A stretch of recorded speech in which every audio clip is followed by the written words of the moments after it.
Radio Ijwi ry'Amerika ivugira i Washington DC mu Kirundi no mu Kinyarwanda. Mu Burundi mutwumvira ku mirongo migufi ya shortwave ku metero 19 na 22.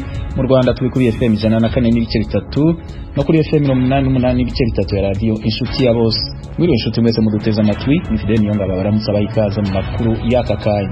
Abanyagihugu bo mu ntara ya Cibitoke begereye umupaka w'u Rwanda hamwe n'abanyagihugu bo mu Rwanda begereye uwo mupaka wa Ruhwa bifuza ko imbibe zo kugurwa nk'uko byagenze ku ruhande rwa Kongo na Tanzania. Bavuga ko ubuhombe ari bunini, bagasaba inzego zobishinzwe ko zovugana. Saba leta n'ukuri nk'umubyeyi ko twugururana ko yarinze yuguro handi zagatumba hehe nako ko dufasha umupaka wa Ruhwa nabo bakawugurwa kabisa kandi waradufashije cyane. Mwadusabira bari abayobozi bakuru bakashakisha uburyo imbari byo bapfa bakabyorosha kuko rubanda rugufi turahangayitse cyane. Abo ni bamwe mu banyagihugu bo kuri iyo mupaka.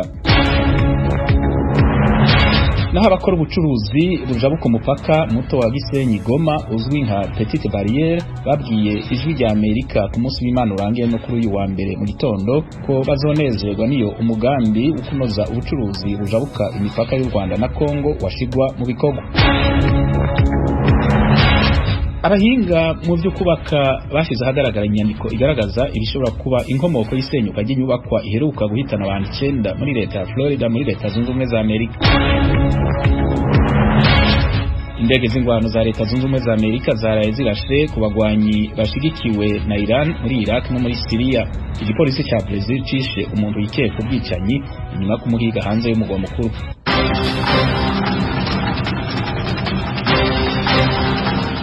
Idonido ry'amakuru avugwa hirya no hino ku isi. Abahinga mu byo kubaka bashize ahagaragara inyandiko igaragaza ibishobora kuba inkomoko y'isenyuka ry'inyubakwa iheruka guhitana abantu 9 muri leta ya Florida muri leta zunze ubumwe za Amerika. Geoffrey Mutagoma araduha idonido kuri inkuru. Ba nyirigorofa Ocean Front bari bashigaje iminsi mike kugira ngo batangire kwishyura amafaranga agera kuri miliyoni 9 z'amadolari ya Amerika mu gikorwa cyo gusana iyo nyubako nk'uko bari barabigiriwe inama mu myaka 3 ishize.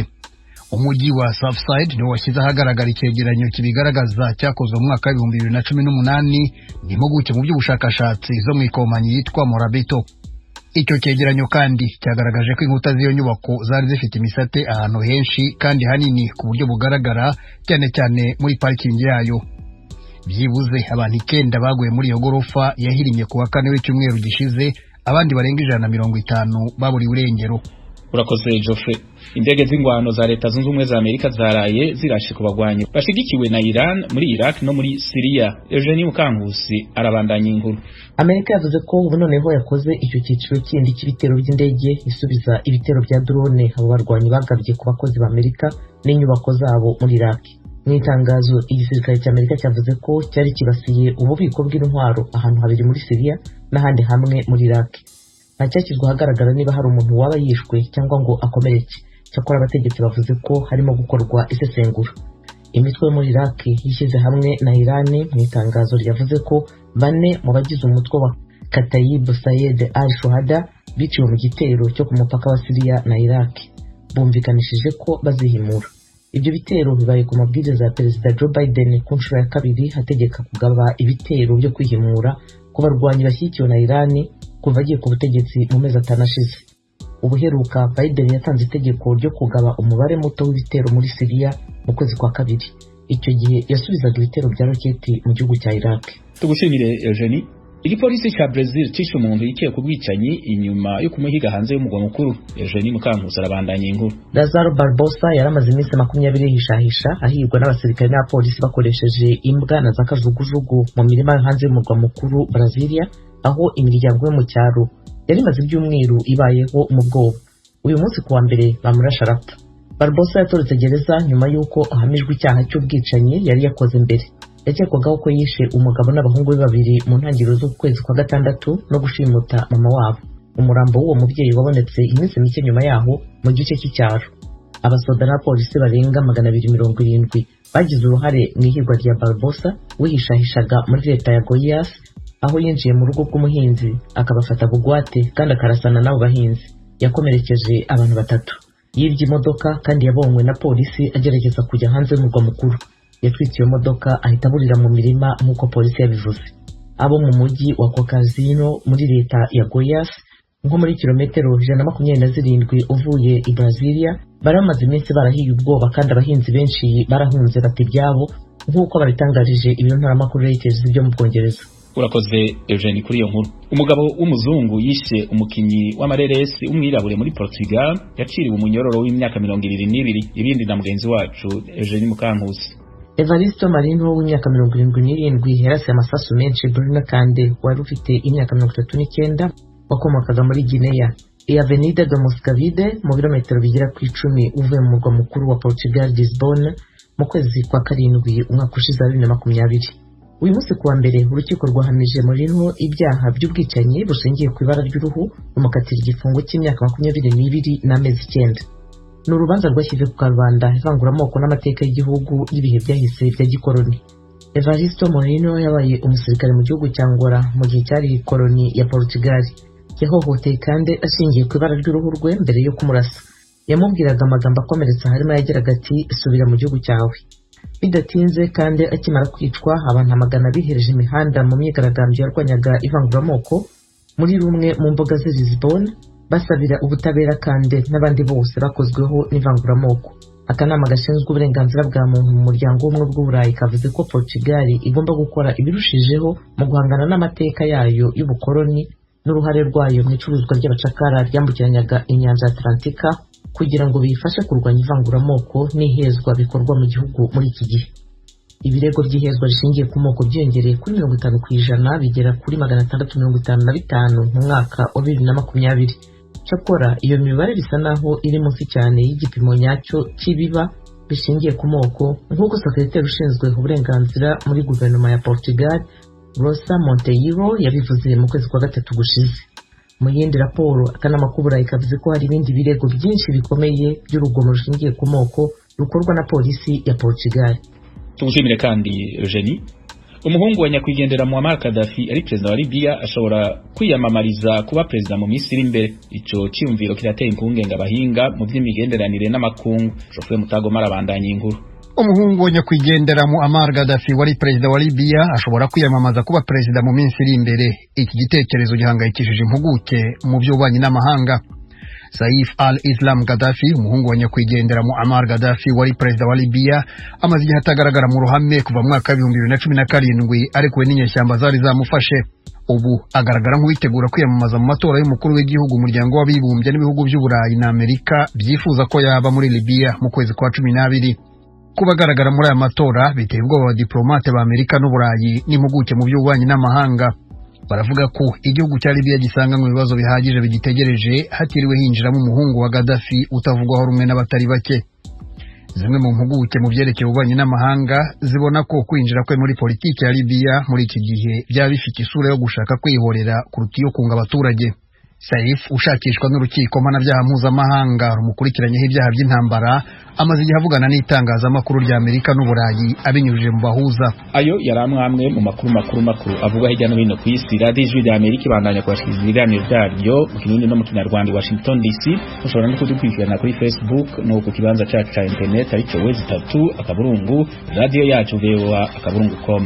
Mukanya amakuru yo mu karere k'ibiyaga binini. Amakuru yo mu karere k'ibiyaga binini, abakora ubucuruzi bujabo ku mupaka muto wa Gisenyi Goma uzwi nka Petite Barriere babwiye Ijwi rya Amerika ku munsi w'Imana urangiye no kuri uyu wa mbere mu gitondo ko bazonezerwa niyo umugambi ukunoza ubucuruzi bujabuka imipaka y'u Rwanda na Kongo washigwa mu bikorwa, umugambi witezwe gukuraho inzitizi zigiramira ubwo bucuruzi. Abo ku ruhande rw'u Rwanda baganiye n'Ijwi rya Amerika bemeza ko babangamirwa bikomeye ku ruhande rw'umupaka wa Kongo. Ibindi kuri inkuru tubibaze mugenzi wacu Jean Baptiste Ndabanani. Biberaga muri Kongo kuri duwani bari kutubaza ngo maperme ni cyangombwa kirahenze, igishoro mvite ndabwo ndenzaga ibihumbi 10 kandi icyo cyangombwa kigura amadolari 40 ari byo bihumbi 40. Uri gutanga igihumbi kugira ngo nambuke. Aba nabo baremeza ko iki kibazo cyo kwaka abanyarwanda ayo madolari 40 kiriho. Twe afite ubumuga ayo mafaranga ntabwo bayadusaba, ariko aba bandi barayabasaba. Ubibwirwa n'iki? Nshitura biba turi hamwe babenshi nabo dutwarira n'imizigo. Nawe uremeza ko nibyo bagerariya batafite iyo barabasubiza inyuma. abafite ubumuga bibumbiye muri koperative ya Kotraru nibo batwarira ibicuruzwa abacuruzi baciriritse ku magare yabo y'amapine 3 bo ntibakwa ibyo 40,000 by'icyangombwa nabo bategekwa kwishyura busabwo abayitwa umusoro nk'uko aba babyemeza. Twishyura ahantu hatatu biterwa n'umuzigo upakiye ngazira tangawizi ufuko w'ibijana twishyura 2,000 by'amakongomani ngo kuvuga ko ibiro bitatu bitwara 6,000 urasorera muzigo 6,000 fuka bino baduca amafaranga 1,500 y'abanyarwanda umufuka w'ibirayi twishyura 2 ubwo ni 6,000 nibo bishyiraho igiciro tukishyura 3,000 kuri bire 3 yatangiranye na corona nanjye ndemeza ko cyatangiranye na corona ni kutangiranye na covid. Barasobanura ko ibi bibatsikamira cyane kandi ko basanga ayo mafaranga atinjira mu isanduku ya leta ya Kongo. Akaba ari amafaranga yabo kuko gapapuro baguha nakaba kiyandikishirizeho ikaramu yari amafaranga bavuga ngo barayashyirayo kaga gapapuro baguhereza kangana gutya nyaka amafaranga menshi nkahomba ngasanga nakoreye ubusa uyu munsi byo nabonye 2 twishyura amafaranga nari kubona nk'ibihumbi nka 5 ni 1,000 kisigayemo urasorera muzigo 6,000 je navuga ko ni inyungu ya 500 bitandatu byo kwishyura bwa amafaranga 3,000 by'amanyarwanda akagusigeramo amafaranga 2,000 ufite umusunitsi n'iri gare ryawe nyungu ndayo. Abaperezida b'u Rwanda na Kongo bashimangiye ko ibibazo nk'ibyo bigiye kuvugutirwa umuti. Felix Tshisekedi, perezida wa Kongo: tumaze gusinya amasezerano yo guhana forode no gucunga ko ibisohoka byose bidasoreshwa ubwa kabiri. Amasezerano anagamije ubwisanzure mu rujya n'uruza, aha nshaka kuvuga umutekano, mbese no kuvuga ko tugiye gukuba kabiri imbaraga tukaba maso kugira ngo dukore ku buryo tubasha gushyira gahunda ihamye muri uru rwego kugira ngo he kuzongera kubaho ukundi inzitizi ku rujya n'uruza rw'ibintu n'abantu, ahubwo habeho kugenda mu bwisanzure kandi biba byari inyungu. Urujya n'uruza rw'ibintu n'abantu nirubaho mu mutekano bizaba binakemuye iki kibazo gisobanurwa n'uyu munyarwandakazi. Bigeze no kunyambura ngeze hano mu birere sinzi ubugabo bwaturutse hirya buraza gusa nta mafaranga nari mfite. Ashimangira ikurwaho ry'izi nzitizi zose ku rujya n'uruza ku bakora ubucuruzi bwambukiranya imipaka y'u Rwanda na Kongo, Perezida Paul Kagame yavuze ko buri wese agomba kubigiramo uruhare kandi ko ikigambiriwe ari uko abakora ubucuruzi bwo ku rwego rwo hasi informal sector bafashwa kuzamuka bakagera ku rwego rwo hejuru formal sector. Umuntu agenekereje yavuga ko formal sector ari urwego rumaze guhama mu gihe informal sector ari urutarahama. Ntekereza ko abaturage basanzwe, abaturage b'u Rwanda, abaturage ba Kongo batagombye kwigera biyumvamo ko ari bantu bindeba, abantu bagomba kubangamirwa n'ikintu kimwe cyangwa ikindi ngo babifate gutyo gusa. Nabo bagomba mu by'ukuri kugira mu ruhare. Icyo dushaka cyangwa twifuza kubona no kuzamuka kuri urwego rumaze guhama, ariko ntabwo turwanya urwego rutarahama, ahubwo gufasha urwego tugomba gukorana nabo tukabashyigikira, ariko nanone bikajyana no gushyira mu bikorwa kuko mu kurishyira mu ngiro hashobora kuba ariho ibintu bipfira. Gusa nyine binyuze muri kwa gukorana, gushishikariza, gukebura abantu ku nzego zitandukanye gukora ibikwiye, numva nta shiti tuzagera ku ntego.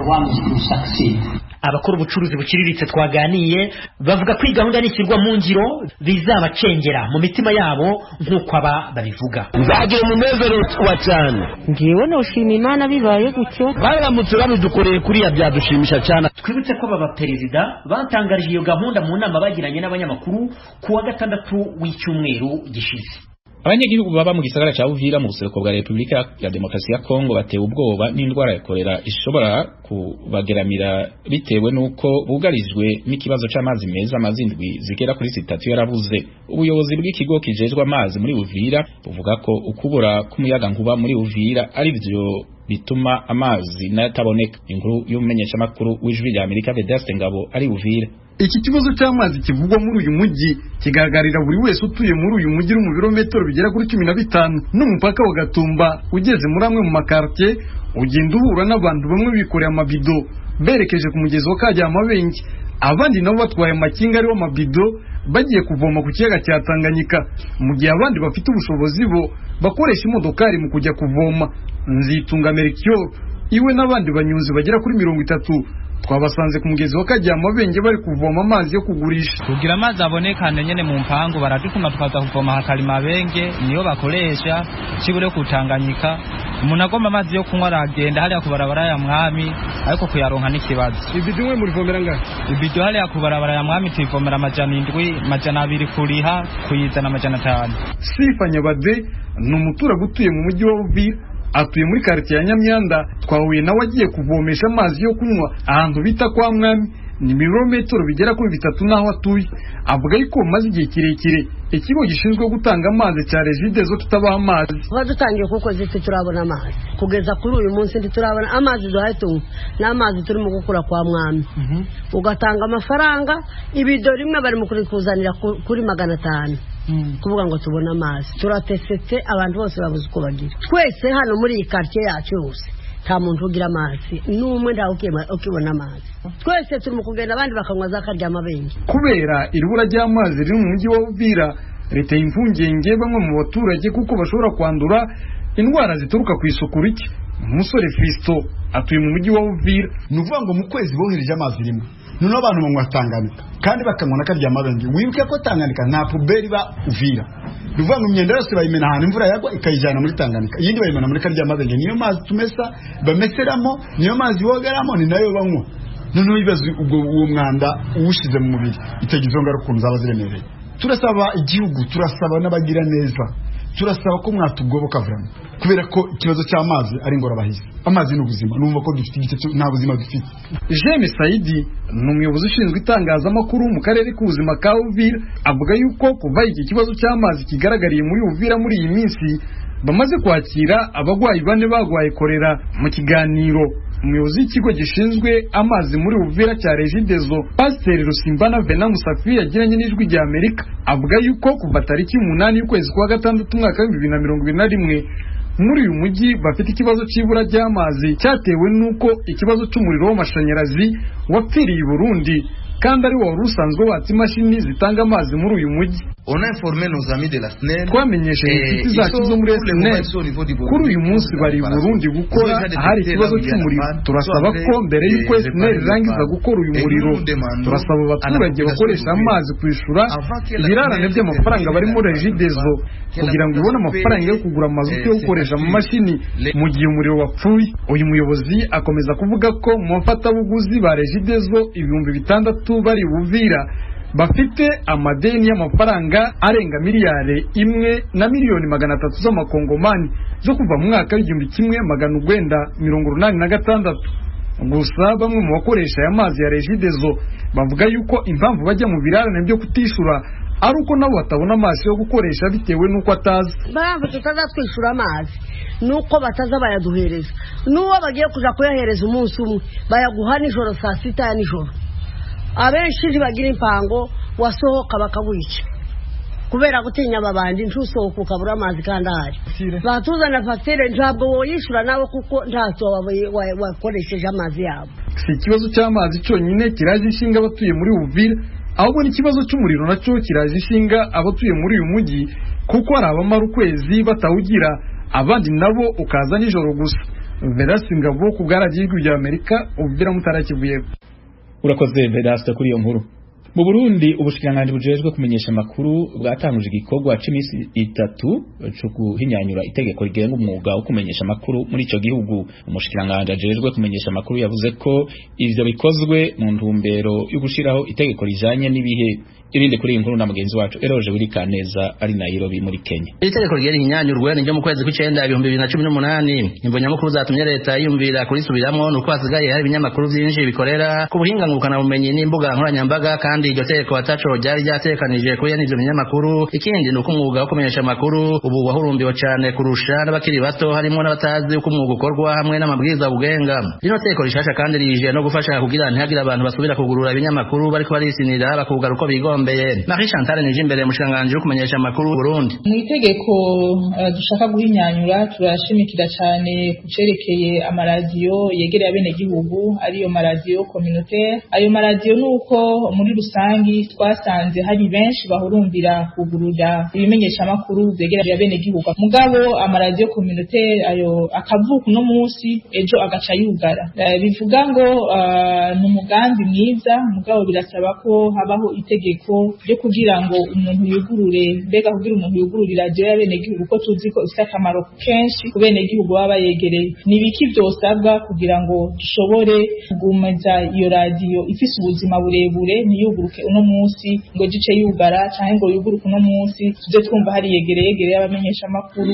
Mu iteko rishasha mushikanganje yo kumenyesha amakuru banifuza ko gutandukanya ibintu cyane mu gukora ivyo bahiza bikanisunga imico n'imigenzo y'Ikirundi. Itegeko nico gituma rijaho kugira ngo rishobore gushiraho uburimbu canke gutegekanya ibintu abantu bomenyekanisha bidatitura imico yacu y'Ikirundi canke bidatitura ivyo twategerezwa kumenya. Ni naco gituma rero dusaba ko bazoza muri ibi biganiro twabasavye yuko bagira ico baterereye kugira ngo ibiganiro canke amakuru canke amareresi aca ku buhinga ngurukana bumenyi turaba hano mu Burundi ashobore kuba ari amareresi adatitura akaranga k'igihugu cacu c'u Burundi. Muri iryo tegeko rero ni naco gituma twasavye ko abazoba bari mu guhanahana ivyiyumviro bohanabahana ivyiyumviro kukungene umuntu yokwita umumenyesha amakuru, mbega yo ameze gute, mbega hari ikigo coba kijeje kwigisha abamenyesha amakuru canke kubasahiriza ubwenge canke kubaha urupapuro rudondora ko uwo muntu ari umumenyesha amakuru by'ukuri akurikiza ibisabwa canke afite ubumenyi bukwiye kugira ngo ashobore kurangura uwo mwuga wo kumenyesha amakuru. Muri zino minyanyuro urunani rw'amaradiyo akorera mu Burundi rwifuza ko habamwo kugabanizwa amafaranga yishurwa muri ARCT, urwego rujejwe gucungera itumatumanako amakuru mu gihugu. Onezime Harubuntu umukuru w'urunani ABR rw'amaradiyo akorera mu Burundi. Twarasabye yuko imenyesha amakuru mwotugabaniriza amahera dusanzwe turiha muri ARCT baduharira kwanza mu madolari aratuvuna, kandi mubona yuko ibimenyesha amakuru ari umupartenaire incontournable, birakenewe haba mu iterambere ry'igihugu haba mu gushinga neza intwaro rusangi. Ibimenyesha amakuru bitariko birakora neza byogora. Hariho n'ibindi twasabye mu dushikira imbere nyakubahwa mushikiranganje, nuko ahantu hasanzwe hari ivyuma vy'amaradiyo duhereye nk'ahimanga hejuru hari ivyuma bituma amajwi asipira igihugu cyose. Twarasabye yuko boduha umurongo w'umuyaga nkuba udacika, amatara kamahari, tugasaba najye amabarabara ajayo, kuko uno munsi hariho nk'ahantu hitwa Inazigwe nta modoka n'imwe ishobora gushikayo, kandi n'umusozi uriko amabuye bagira bya pavaje, numva amabuye arahari, ngira ntibyogorana cyane. Iminsi 3 niyo abariko biga iminyanyuro bazomara ku mugwa mukuru w'ubutunzi Bujumbura kugira ngo bahurize kubizohindurwa mu iteko rigenga umwuga wo kumenyesha amakuru mu Burundi. Barimo abakuru b'imenyesha amakuru, abaserukira leta n'abandi bava mu mpande zitandukanye zo mu gisata cyo kumenyesha amakuru. Eloge Urikaneza, Ijwi rya Amerika. Urakoze Eloge. Tukivuga ku Burundi, abanyagihugu bo mu ntara ya Cibitoke begereye umupaka w'u Rwanda basaba abategetsi b'u Burundi ko bo kugurura umupaka uja mu Rwanda nkuko byagenze ku ruhande rwa Kongo na Tanzania. Iyo mipaka iheruka kugururwa yari yugawe kubera ikiza c'umugera wa corona. Ico bikoze umupaka w'u Rwanda wari usanzwe wugaye n'imbere ya corona kubera ibibazo by'imigenderanire. Abo banyagihugu batangaza ko bahombera cyane. Ibindi kuri inkuru turabishikirizwa na TKV niyo nkuru. Twibaza ko bizoce bibandanya nini wacu mu ruhande rw'u Rwanda hariya kuruhwa ko naho bazoca bugura umupaka, mugabo twararindire turabura, byatumye rero tutanire umunezero wacu usubira aho waruri. Ubu numwe mu banyagihugu baba mu ntara ya Cibitoke mu burengero bw'u Burundi ku mupaka wa Ruhwa ico gihugu gihana n'u Rwanda, avuga ko amaze kumva ko umupaka wa Gatumba ujabuka muri Republika ya Demokarasi ya Kongo n'uwa Kobero uja muri Tanzania yuguruwe mu ndwi zibiri ziheze, we na bagenzi we bari biteze ko nabo bagiye gukomorerwa bakemererwa kwinjira mu Rwanda atangorane. Naciye numva binezereje cyane, nca nibaza ahubwo ati bava hariya baca baza kugurura hano kuruhu, ariko gushika na n'ubu nuko hugurura nkuko buguruya abandi, hanyuma natwe imigenderanire y'u Rwanda n'u Burundi ikabandanya. Basaba leta n'ukuri nk'umubyeyi ko twugurura ko yarinze yuguro handi za Gatumba hehe, natwe ko dufasha umupaka wa Ruhwa nabo bakawugurura kabisa, kandi baba badufashije cyane. Twebwe ntituzi igituma badashobora kugurura mupaka wa Ruhwa Bugarama. Bemeza ko bahahombera byinshi bagasaba impande z'ibihugu byombi kuganira bumvikana kugira ngo uruja n'uruza rusubire kuba rwose. Nyakubahwa mukuru w'igihugu cy'u Rwanda na nyakubahwa mukuru w'igihugu cy'u Burundi ko bo bicara hamwe bakayaga bakugurura imbibe abantu bagasubira kugenderanira. Igihe umupaka wakora twarashobora tukora mu Rwanda tugashobora tumandere na mu Rwanda tukaronka udufaranga twabasha kurora utudagara ko abantu ngo dusa n'abantu twishe dusa n'abantu baboshe bakugurura imipaka kubu rero ntacyo dufise kudukora turicaye ntacyo tubaye turakora. Icyo umuntu adafise hariya arasimbutse hariya arakironka kandi nabo icyo badafise hariya mu Rwanda barasimbuka hano bakakironka. Imodoka yahora ijayo igakurayo ibishobora kumufasha cyangwa se bigafasha umuryango mu gihe aba ari umushoferi nka jenda umushoferi guhera icyo gihe byaciye bicumbagira. Igihe iyi mipaka Uburundi buhana na Kongo hamwe na Tanzania yugururwa mu ntango z'uku kwezi, umushikiranganje w'amagara y'abantu Tade Ndikumana yaribukije ko yari yugawe mu ntumbero yo kwikingira ikiza c'umugera wa corona. Abarundi bashobora kuja muri Kongo canke abakongomane bakinjira baciye ku mupaka wa Gatumba. Muvyumve neza ni umupaka wa Gatumba wonyene cyo kimwe n'Ikobero hamwe n'imakamba Mugina. Ivyo nizo tuzoherako bobandanya bashira mu ngiro zijya ngingo nziza zo kwikingira coronavirus kwijajare. Yamara n'ikibazo c'imigenderanire catumye imipaka yugagwa hagati y'u Rwanda n'u Burundi. Abanyabugarama mu karere ka Rusizi ku ruhande rw'u Rwanda basaba ko cokugwa mu nzira. Kuri mikoro y'Ijwi ry'Amerika baributsa ko kubona batekigenderanira na bene wabo b'Abarundi agahombo ari kanini.